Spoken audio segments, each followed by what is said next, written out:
The question is the House to now adjourn. I give the call to the honourable member for Canberra. Thank you, Speaker. And in this one of the last speaking opportunities I'll have this year, I wanted to reflect on what a big year 2023 has been, and the first full year of the Albanese Labor government. And it is really a lot to reflect on what we have achieved this year. We've legislated a new Climate Change Act. We've introduced the long-awaited National Anti-Corruption Commission, and the Housing Australia Future Fund is now up and running as well. And today, the Minister for Climate Change and Energy delivered the annual statement on climate change, a really important part of our plan to keep governments accountable as we address this incredibly pressing issue into the future, and updating on the progress we've made, including an announcement last week around substantial underwriting of investment in renewables to really get that transition going. And we also had today the Minister for Housing and Small Business introduce the Help to Buy legislation as well. So just today we have made some really key achievements.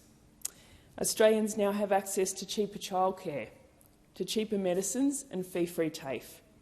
And we've also tripled the bulk billing incentive, the biggest investment in bulk billing since the inception of Medicare. And I know this means so much to Canberrans, where we have some of the lowest rates of bulk billing in the country, and really looking forward to the impact this will have on enabling people in my community to access bulk billing.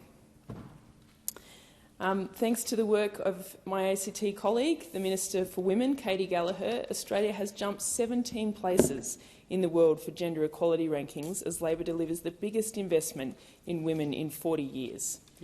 Labor has listened to the experts, and we've accepted and are implementing the recommendations of the Respect at Work report, of the Robodebt Royal Commission, of the Disability Royal Commission and of the Royal Commission into Aged Care. Because in all of these areas, the evidence was clear that urgent action was needed.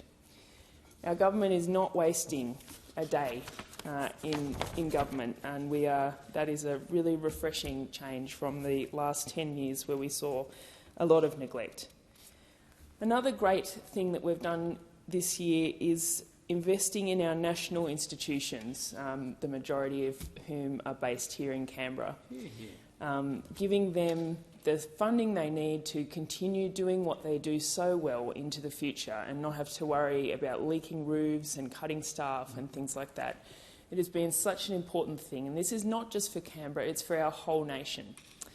Which leads me to something else I want to reflect on this year, was in my work as the chair of the Joint Standing Committee on the National Capital and External Territories Committee, that we've been doing an inquiry into fostering the significance of the national capital.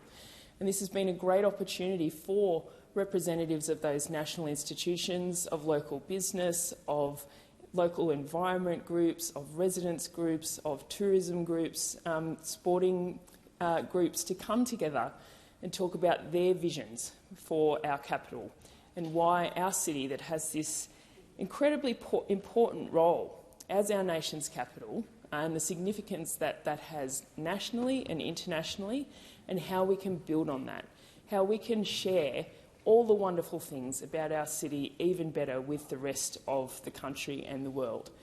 So I'm looking forward to making recommendations, our committee making recommendations on that in the new year. And I really hope that we'll see some important suggestions made based on the great work and contributions of those Canberrans who've been part of that.